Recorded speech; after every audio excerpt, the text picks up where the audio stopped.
Okay, it's 5:30, so I think that we can start our webinar this afternoon.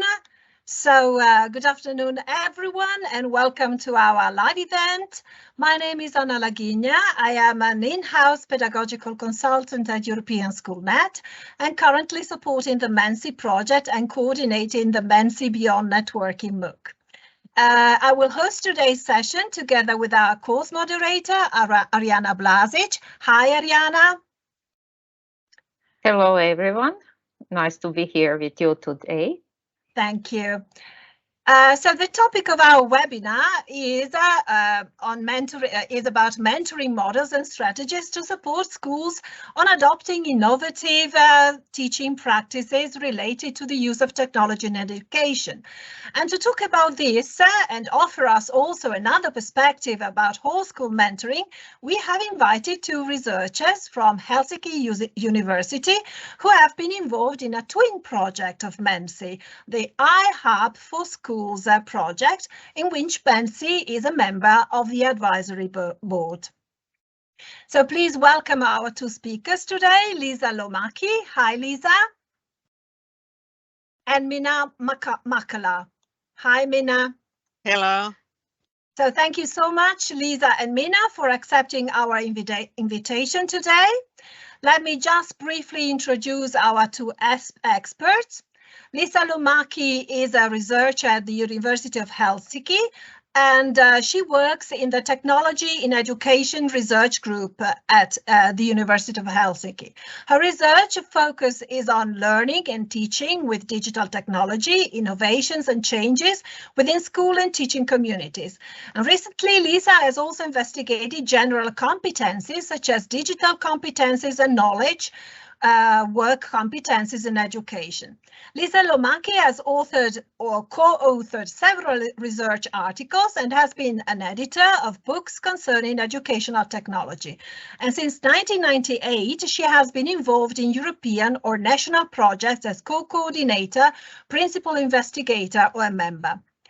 Minna Lakkala is a PhD researcher and currently works as a university researcher in the Technology and Education Research Group at the University of Helsinki. Her main research interests are in knowledge creation, pedagogy, competence learning, and educators' expertise in technology-enhanced teaching in all educational levels. Her background is in general psychology and computer science, with an extensive experience of consultation and teacher training in the educational use of ICT for over 30 years. Minna has published several articles, book chapters and reports, and has participated in large research and development projects, national and international, concerning the educational use of technology. So after your presentation, Liisa and Minna, there will be some time for questions. We kindly ask all participants to please keep their microphones muted at all times and to pay attention not to click on the Take Control tab, as this will cause unpleasant inconveniences. Please feel free to use the chat to ask questions and exchange comments. Me and Ariana will help with that, and after the presentation, we will also pose your questions to our speakers. So without further ado, please, Liisa and Minna, take control of the slides. We very much look forward to your presentation, and thank you for having accepted our invitation. Thank you, Anna. Thank you for the presentations. I noticed that it is very important what you write in your presentation in web, because someone might read it, and now we saw that Anna read those, so it is always very important what you write there. Be careful for that. That's what I noticed now. And thank you, Anna and others, for inviting us. It is a pleasure for us also. And as Anna said, we have a project which is very close to this one. And I would add to this what Anna presented us. We, together with Minna, we are quite close practice in our research. So we have been working very much with teachers and schools, and we have had different kind of mentoring and development projects with teachers. and always with digital technology. So we don't maybe say all the time digital technology, but that is the basis where we also come from. Would you like to, Minna, say something else about ourselves? No, just hello everybody. We can start the presentation. Yes. And first, some few words about the role of mentoring in different digital development projects. First of all, it is very important that it is important and useful for the schools, not for the mentors or not for the local school administrators or somewhere else. It is important that the schools and teachers define what they need from the mentoring and what kind of mentoring they need. We can also from our research and research in general, but also in practice, we notice that digital innovations in schools don't just start, and they very often need external support, especially because it is a question of changing pedagogical practices. It is not only like learning to use a new technology or learning to use some tool. So the practices, changing practices is very difficult usually for every one of us. You can think and imagine of your own work if you should change something very profoundly, as teachers usually have to do when they implement technology.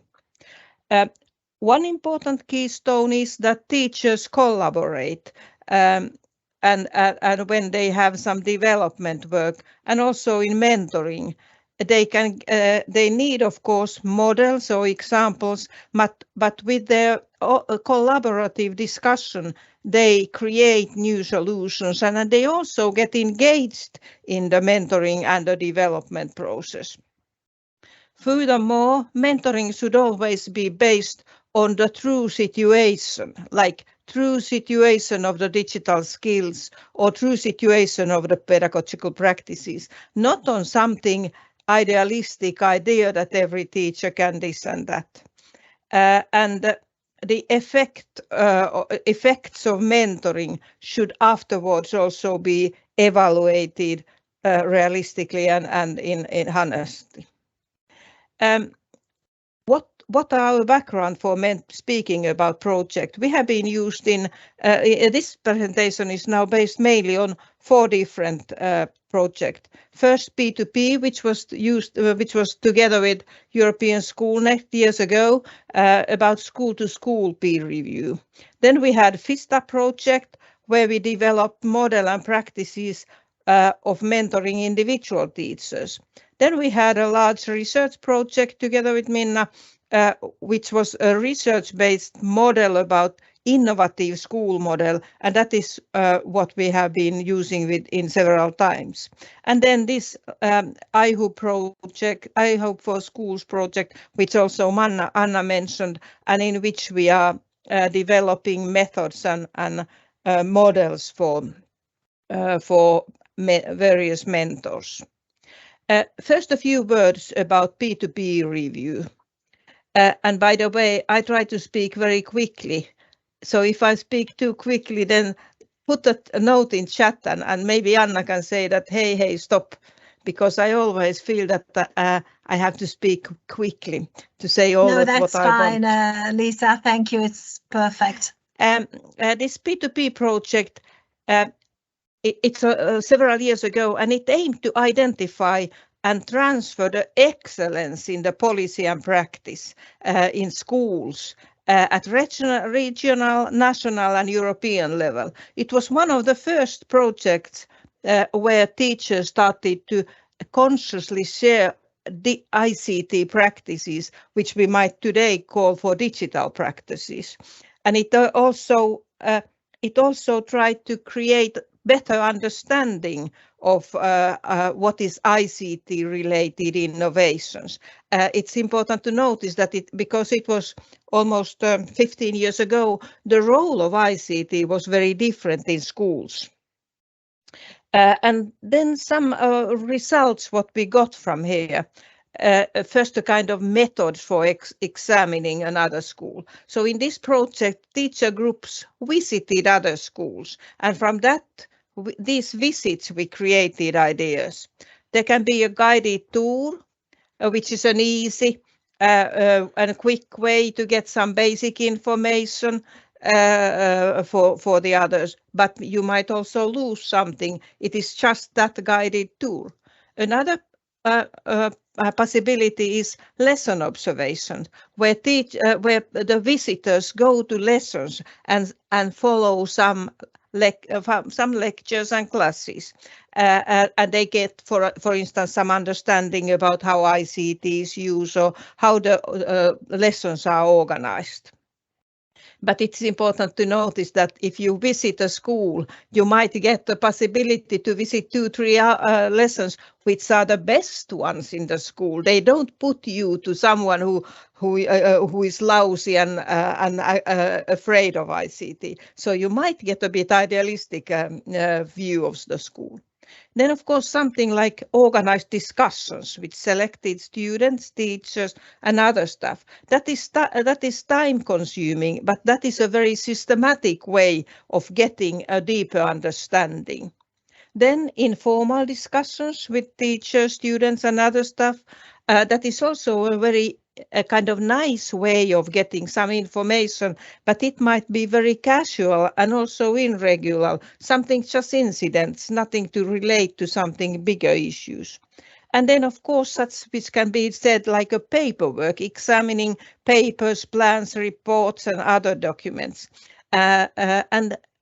which might be a bit boring, but can be a good start for mentoring schools in such a way that schools then go and visit each other. When we speak about schools, that of course means teacher groups. I think that a good solution would be to have 2 or 3 of these. First checking some papers and then having maybe some organized discussion and probably with 2-3 lessons. That would be a kind of nice way of from one school to learn from another school.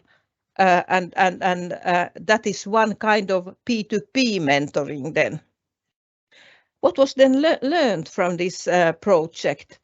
First of all, the purpose and general focus of the peer review should be clearly communicated. It's not only like we go and visit and we have flowers with us. No, it has to be clear what is the role and what we want to get out of it. And another important issue is that teachers and schools don't exactly always know what should be involved in such a review process. And they should make initial statements what they want to get out of the review, so that the time is not just wasting and seeing some not so important issues. And when the schools meet, they need to have time to be able to work together. It's not necessary just to visit. They have to have time for discussing, and usually also they might need some, like here's ice-breaking activities. If teachers just go to another school and say, now we want to learn from you something, it doesn't work. And of course, one important issue is that the schools have to get really something out of themselves, of the others. It's not if a school the matching is not well organized, then schools don't learn anything from that. For instance, if they want to go to learn some new ways of using digital technology, and in the other school nobody uses them, then this kind of peer-learning is just wasting time. The relationships are the key issue, so that what kind of relationships teachers and principals get, and that is also important that it can be a kind of process, not only one visit, but it can lead to a longer process together. And such visits where teachers go, they should also would allow time to absorb information and ask questions what they have. So these are such issues that we learned from this school learning from another school. And I suggest that Minna takes now control and starts speaking. Yes, hello. One issue came to my mind about this matching schools in that peer-to-peer project.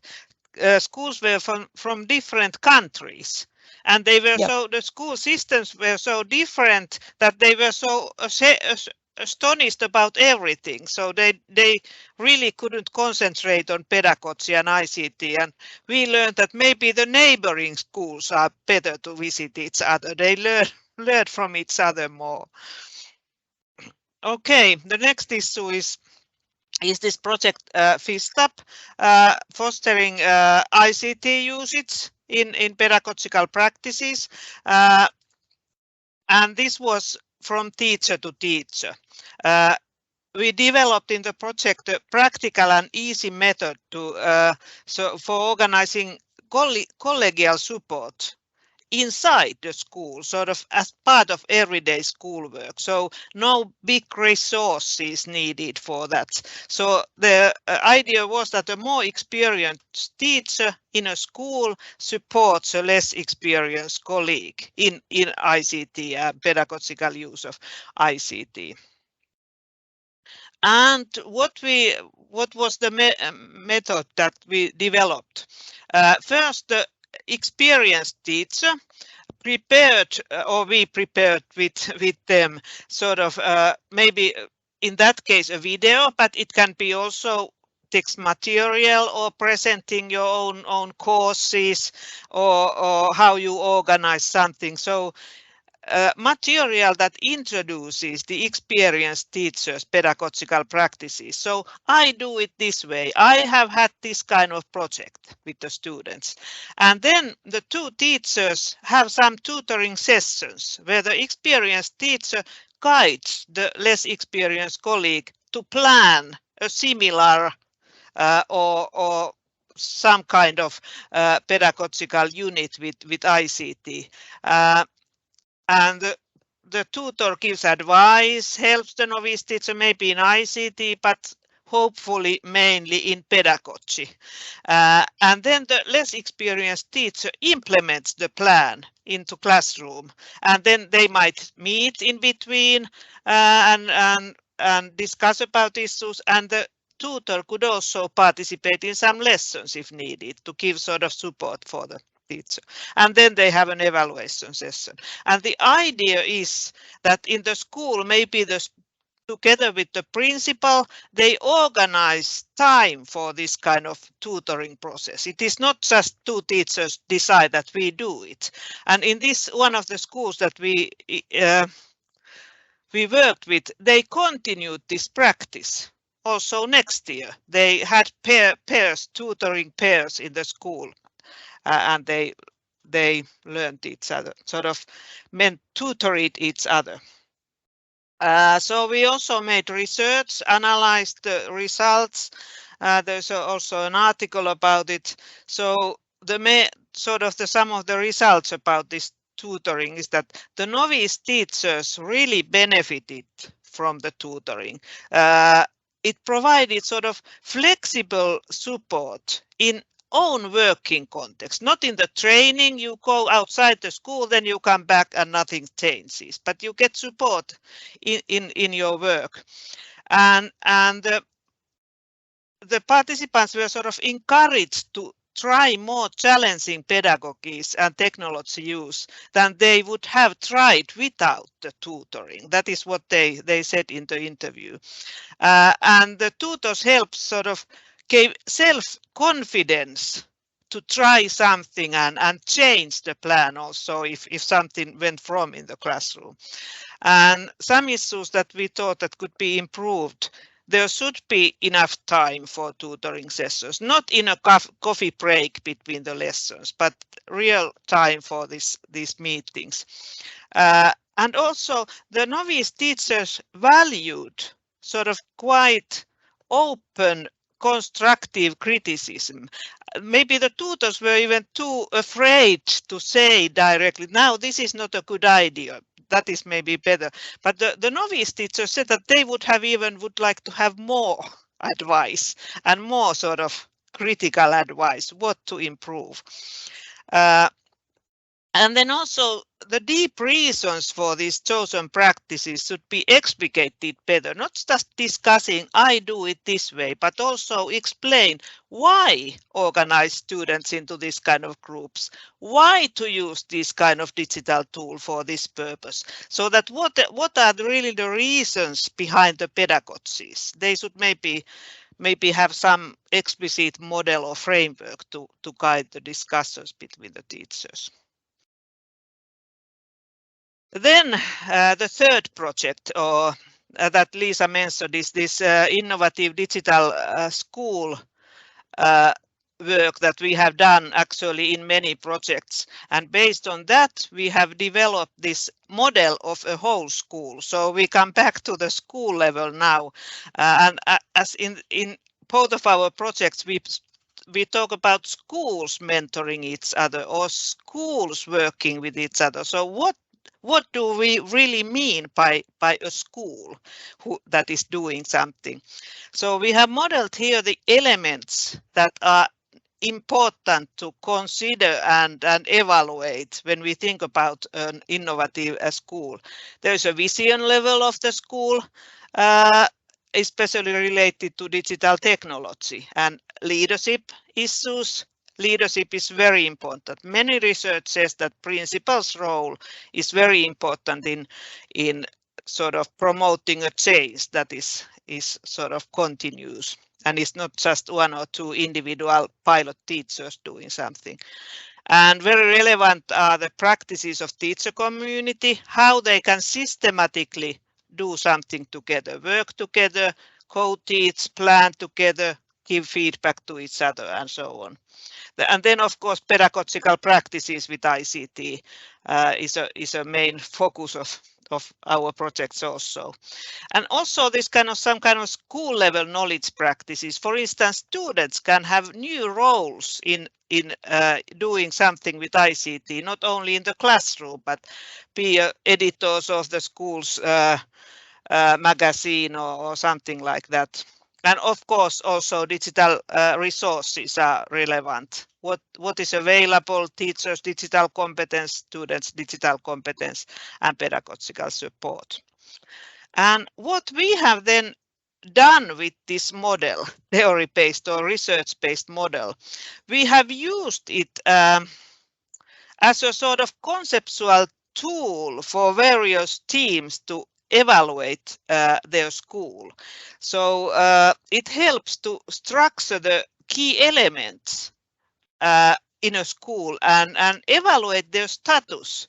And it helps to evaluate sort of whether the different elements are in balance in a successful development. This relates to our basic idea that there are no good schools and bad schools, or good schools or poor schools, or more advanced and less advanced schools. Every school has some strengths and some weaknesses in developing ICT in teaching or in innovative practices. And we should go deeper to these practices rather than just labeling schools as good or bad. And we have used this model in various ways, sort of mentoring one school to improve its practices, so the school members evaluate their school with this template, helping principals to evaluate their school, and when we have trained teacher groups, they have evaluated their practices with this model.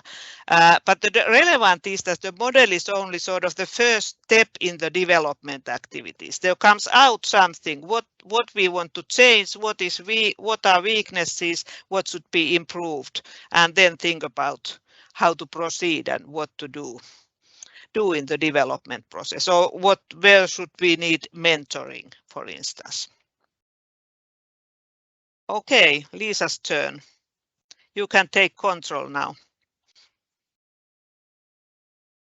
I would like to go one step backwards.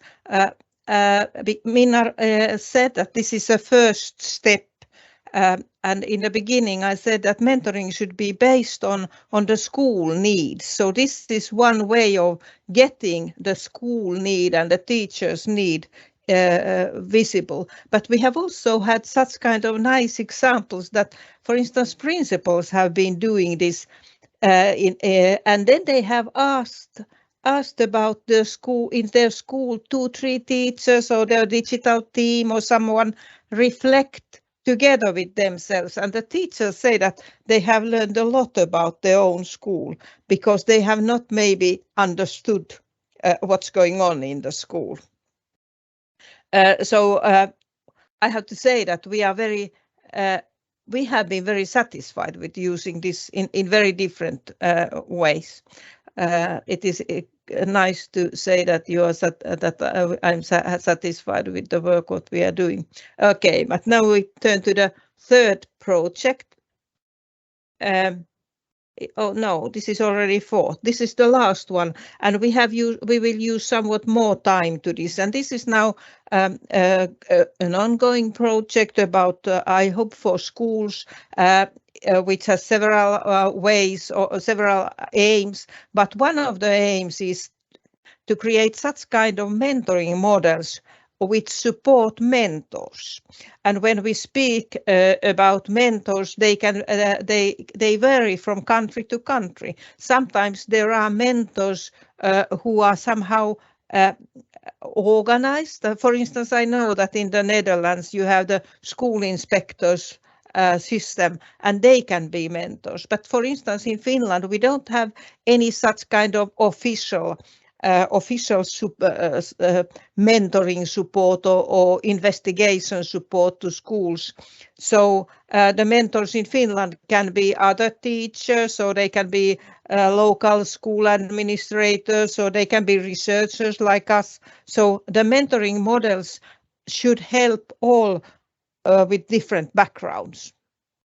And the idea in this iHub is to create such kind of innovations, digital related innovations, which are sustainable, not only during the project, but which continue, as Minna told about the FISTAP, where teacher to teacher system continued in that school. And the idea is that we don't concentrate on technology, we concentrate on meaningful and innovative pedagogy, and try to help teachers to create such by themselves. And in this way, this is a professional learning method also. We have created it into kind of 3 levels. First, the idea was that we create one school mentoring model, but very quickly we noticed that that is impossible. Schools are so different, they vary with all the resources, the background, the cultural interest and so on. It's no way to try to create one model. So our solution was to create a conceptual model, maybe for the project itself. What does it mean to be a digitally innovative school? And then we had process models, how mentors can organize the processes. And then we have for different events and situations, individual methods. So we give some ideas and examples of this. This is now the conceptual model for this project about digitally innovative school. I know that this is a difficult picture, difficult to get idea of it, but in the middle you see the digitally innovative school, and we have divided it into the following issues: teachers' pedagogical practices, then evidence-informed, whole school approach, not only teachers or some few teachers, co-creation as a way of working in the school, learning, not only from teacher to teacher, from school to school and school networks, and then the infrastructure. This is very close to our innovative digital school model, but these are the ideas what we will try to support. And then we have created during this project such processes which we think that support the mentors to organize their own work, like what are the steps from one step to another. And first of this is like school mentoring in an individual school.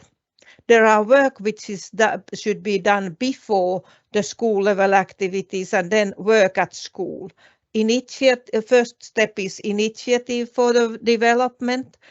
Where does it come? Does it come from the school, or as in this project, it came from the research, or does it come from local administrations? That is one first step.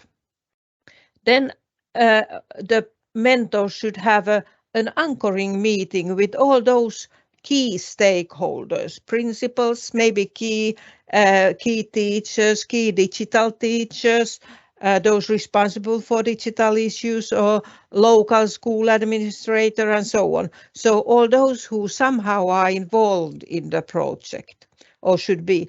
And also within this second step, usually there comes a group which takes responsibility of the process. The third step is joint planning and getting acquainted, learn to know what kind of possibilities there are for mentoring. And here is can have already several teachers or all teachers from schools, but the responsibilities is on a smaller team usually. Mapping development needs, what kind of issues we need to do. And for instance, this school model which Minna presented is one way of mapping the needs and the status, what school needs. Then acquiring new perspectives. That might be, for instance, okay, we go to another school and see how they have organized it. Or teachers go and participate in a teacher training session about a certain issue.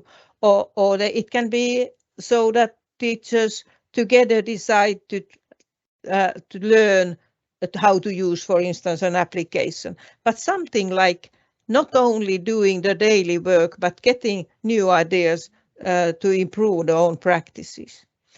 Then development activities. What do we really do in the school? And then, and of course, this might be a long process. This might take, for instance, a whole year.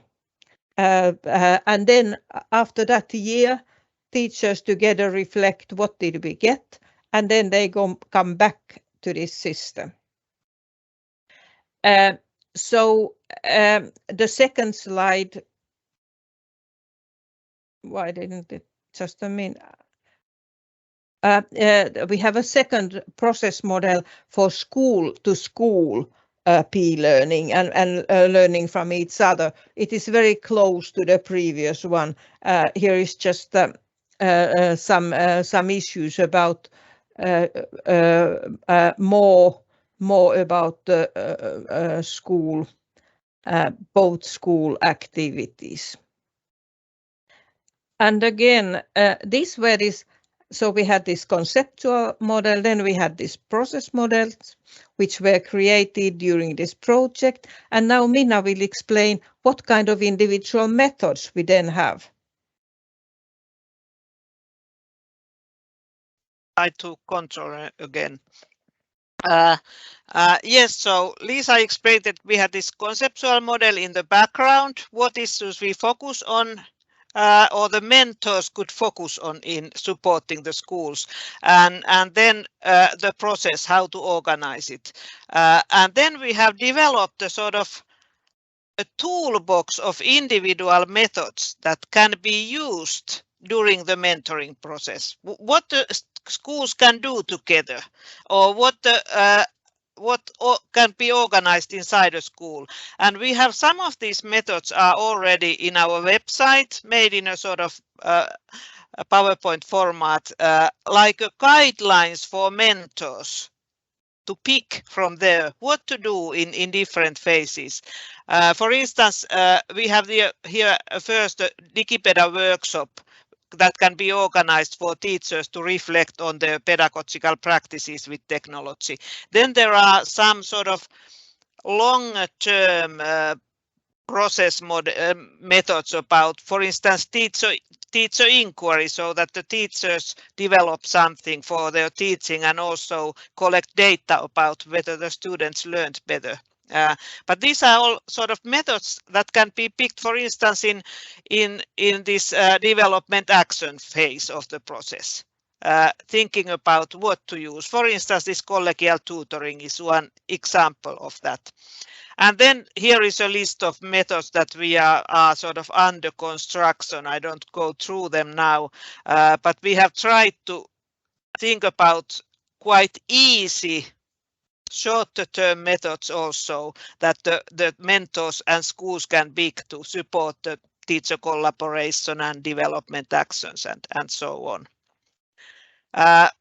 So what this means then? It means that the idea with this individual methods is that in the process model, we have a certain phase, mapping development needs, and then we try to pick as many good methods as we can to support the mentors. Digibera workshop is one, but for instance, there's various surveys like this selfie developed by European Union or selfie for teachers can be used to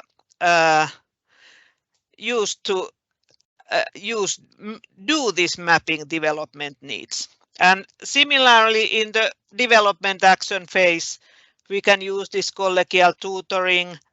Development projects are a good way of organizing development. Lesson study is one example where teachers go to see each other's lessons and evaluate them. So picking various methods, because not, as Liisa said, not one method is enough for all schools and all situations and all cases. So having this overall structure for the process and then a toolbox for individual methods. And we discussed with Anna yesterday, we met in our project meeting, that you develop also various methods in this in your project, and maybe we can sort of share somehow them and link them to each other. So this is an example of this one method that we have used in a Finnish case for mentoring. I don't go through this in detail now, but we have had a workshop where the teachers evaluate their digital practices. 1.5 hour workshop. We introduced the school model shortly, then we gave the template that we discussed, and the teachers in small teams, they fill in the template. What is in a good shape, what we need to develop, and what support we need, and so on. And then we as mentors help summarizing the results, what issues seem to be relevant, and then the further development actions are decided based on that. And another was this collegial tutoring that I already explained. We have included it in our toolbox in the iHub for Schools project. And these are just examples of the slides. They are already in our website. So introduction of the model, structure of the phases of the tutoring process, and then about each phase, some sort of guidelines for mentors to support the school to use this method in their development work. Like first meeting, final discussion, and all the phases to help the mentors, whether they are digital teachers or the principal or external mentors, to actualize this development action. But you can go into our website later and look at these materials also. And now Liisa's turn. Yeah, there was a discussion in chat about that teachers should share and have a kind of same concepts about these issues, but unfortunately that is not true. Teachers don't have that. All who have been working with schools know that there are reluctant teachers, then there are some who are very inspired and interested about everything and so on. And these and we have used this model in natural schools. So these are not something like idealistic ideas, but these are the ways how we have tried to get all teachers involved. For us, it is very important that we try to get all teachers with, and for that reason, we put them to work, for instance, in groups, or we put them together, evaluate something, or visit each other's classrooms and such issues. So we don't emphasize individual teacher. We try to emphasize the whole school in this way. So this was just my answer to your chat, and I wanted to say that that is true, that they should have, but they don't have, and that is a problem. Okay, we have an example of mentoring in this IHU project. We had 2 elementary schools in one city, and they collaborate for developing their digital practices. And the premises of the schools are such that they are located in the same building. They are both. Liisa, should you change the slide? We see the process slide now. Maybe I forgot to take control. Yes. I started to speak instead of taking control. Now you should see, I haven't spoken about any other slides yet. This is where I am. Okay, the first Finnish school is such, which is a Finnish-speaking school, about 20 teachers and other staff, and 2 ICT tutor teachers and a principal, and they form the coordination team. And the other school is a Swedish-speaking school. There are about 10 teachers and other staff, 2 ICT tutor teachers and a principal in the coordination team. The main development goal, which was originally another one, was created more or less with these coordination teams. And the idea was that they try to disseminate and implement in school the city's new digital path framework. The city has created such a digital path, which is very complicated, consists of not thousands, but a lot of issues what teachers should do, and they are many. So many of them are so demanding that an ordinary elementary teacher has difficulties to implement. So they have started to create ideas together what to do, and the digital path framework defines students' learning goals which are such like media literacy, competency in information and communication technology, and programming skills. These are something that in Finland are very up right now. It comes from the National Board of Education. And what is then the process? What has happened? It started in spring 2021. We had an initiative which came from researchers and with one principal who we had collaborated previously, and that principal, the principal of the bigger school, said that yes, they will participate in that. Then we had meetings with these collaborative meetings with these digi teams and these principals, and several meetings which we participated. Then we had also joint planning and getting to know what to do, and we had such kind of discussions about the situations and hopes what they had. We also had a short presentation to teachers about this project. This was last spring, and then no, not last spring, but the spring before that. And then we continued with mapping development needs in a joint workshop in which both teachers from both schools participated, and they evaluated based on this school model about the issues that they think are important. And the results, we together with Minna, we summarized the results, and then in this way, during this period, we also learned to know that this city digipath, and we started to collect material, and we found out that the city had also its own, and the teachers don't need to do their own one.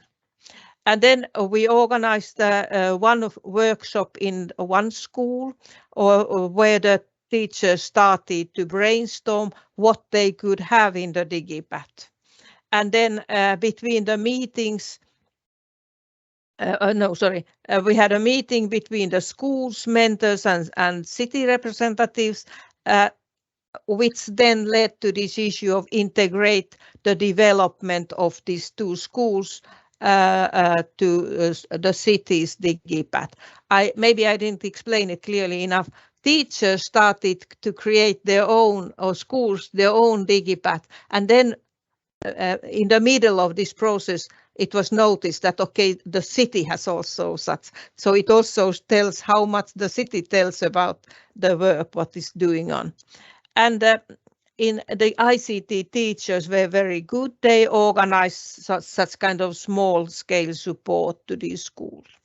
And then we had development and collaborative activities, which are going on still.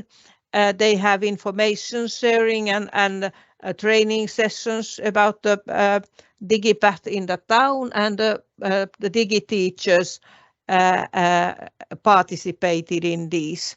And there has been also now maybe more like planned collaboration, for instance, a joint forum event about what kind of results they have done during this project.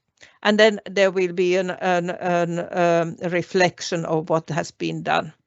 The experiences of this comes from this principal, and he said that one of his things, what he said, that such kind of mentoring, when we organize this system, helps them to raise above and find new ideas instead of like going to those what they have already been doing several times. At the same time, Liisa, should we go to the final?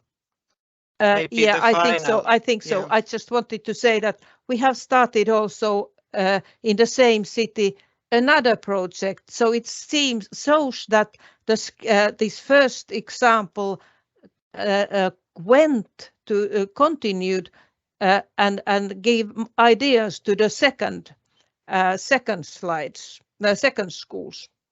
I think if you, Liisa, go to the last slide, because we went through the cases already, so there's not so much time left. Yes, true. We have summarized here our experiences from mentoring. There are no standard solutions or models to be followed in every schools, and mentors have to be very flexible in this sense. Digitality is not anymore in Finland an issue.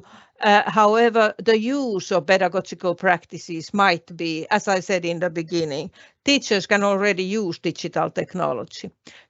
A third issue is that teachers do not have time to learn new technologies or try some beta versions unless it is not organized.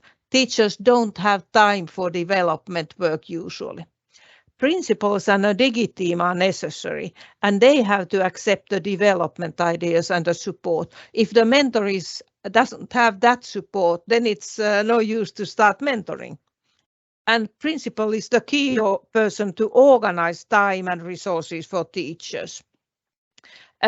Teachers' time for adoption of innovation vary, as I said already. Some start very quickly, and some others come afterwards. And that is how it goes, and it is impossible to try to get everyone interested at the same time.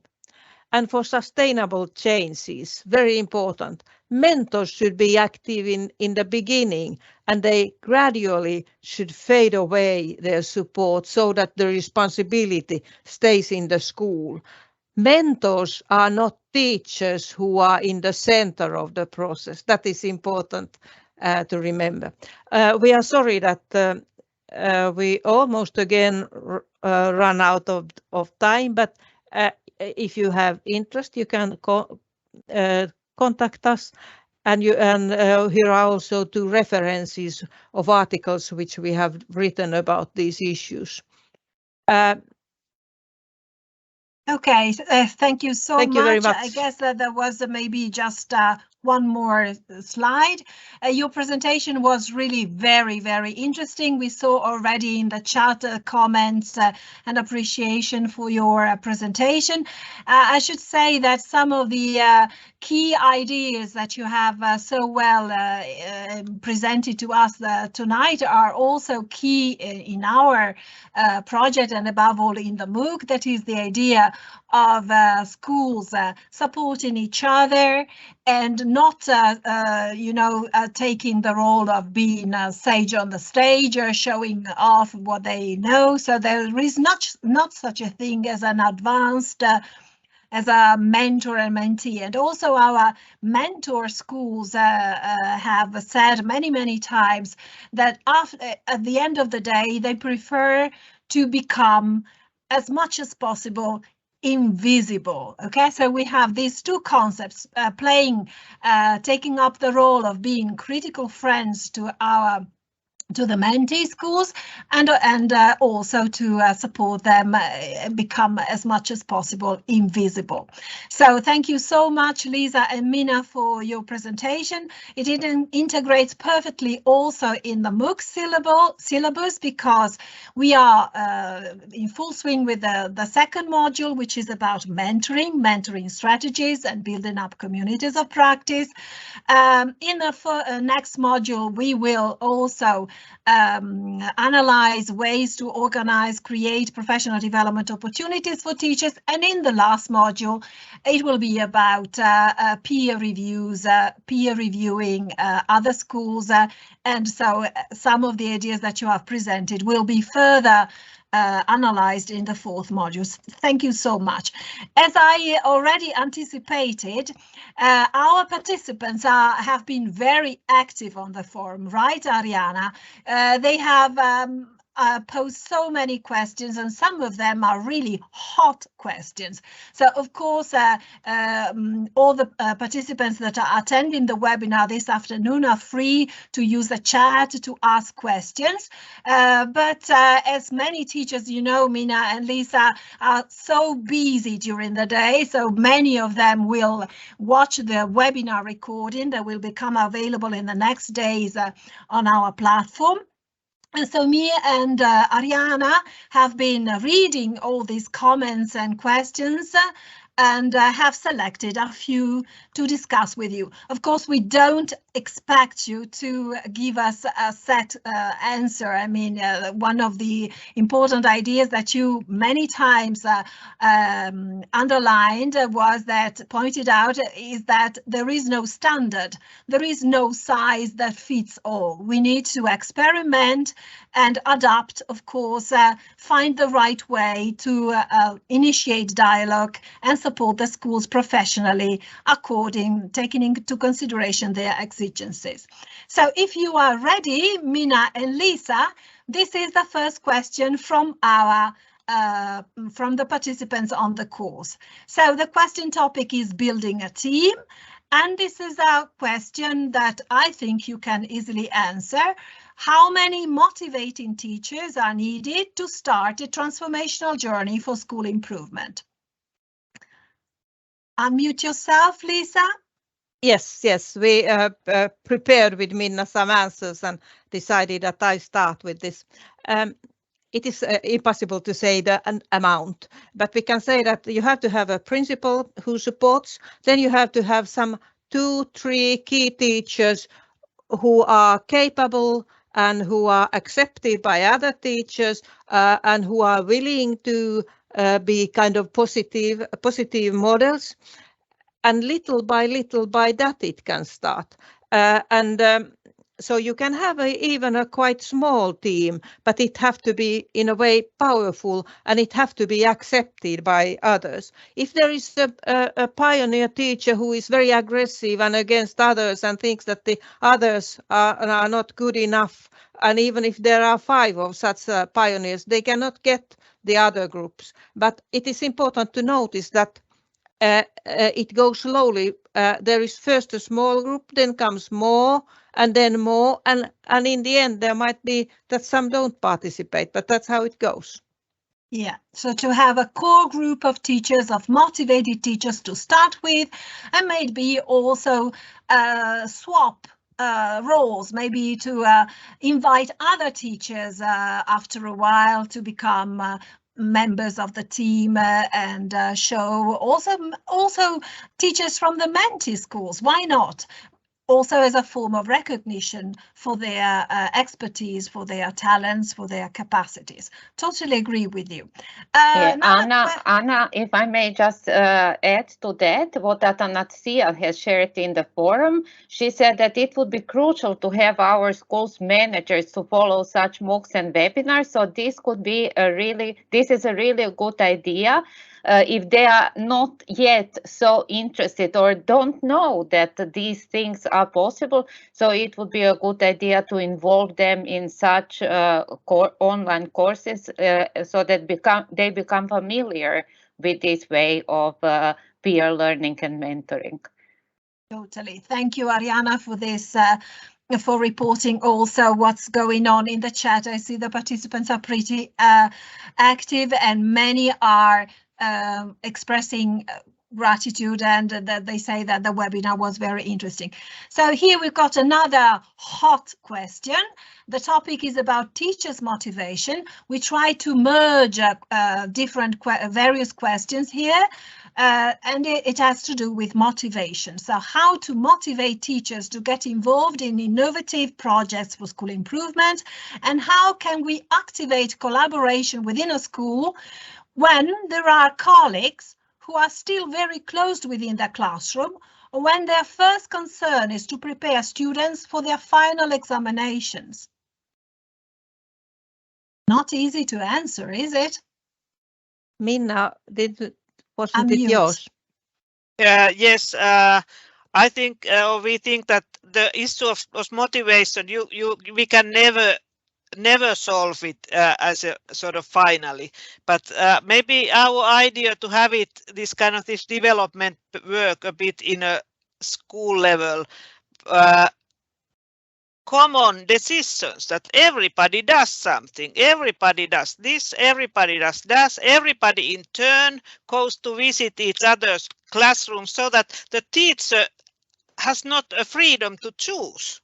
Somehow I think that is the only way to really get everybody somehow involved, but there might still be some who are not so interested, but somehow the school need to make sure that all students get the teaching, for instance the digital competencies that they need. If some teacher doesn't do anything, then it has to be organized some other way. So somehow, or again, this make it in the sort of teacher community level issue.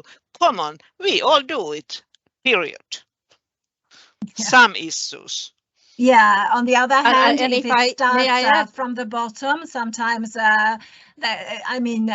having people on board, inviting, showing, collaborating, sharing, after a while, yeah, disseminating these ideas. We should start from somewhere, shouldn't we? Yes, of course, that was the previous answer that Liisa gave, relates to that too, that is another way. Yeah.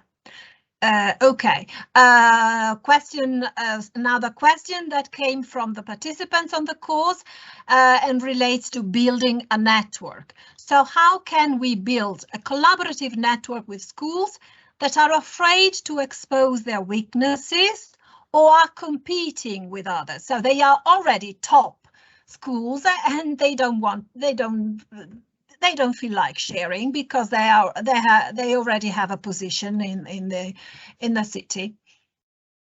I think that one of the problems is that if the schools are at the same time, they should collaborate, but they have a competition with each other. So I understand well that they don't share the ideas. And in Finland, we have such a quite nice situation that schools don't need to collaborate, need to compete. They don't have competition. They get the resources and the teachers, and so in a similar way, in a way. So they don't have such a contradictory position. And if you have a contradictory position, everyone understands that collaboration is not like useful. And then if it's only like, okay, we don't want to show what we are having, so whom are they afraid of? And somehow there is always in every school, everywhere, is one or two those who are interested in. Start with them and get them to visit other schools and get them to start working. So that is like from small steps, and then you can get it. But usually teachers are quite willing to improve their practices. It's just important not to put them into such a situation that they have to defend that no, we are good, don't try to say. So it have to be in the mentor or who is organizing it have to have such a attitude that it's like supporting teachers and not like putting them in front of something difficult and strange.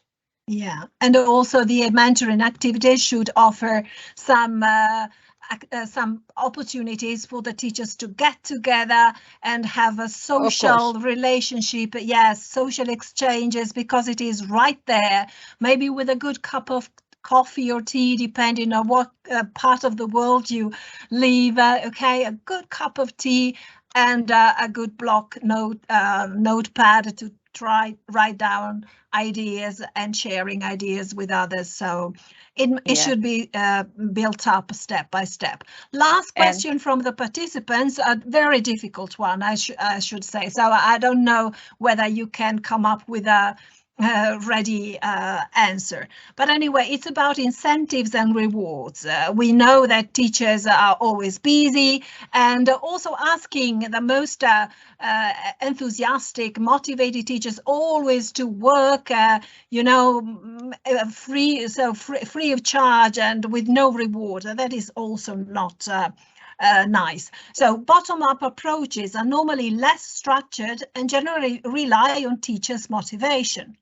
Thus, many bottom-up approaches come to a grinding halt when the people involved lose motivation or simply can't cope with the time constraints that teachers normally have to deal with.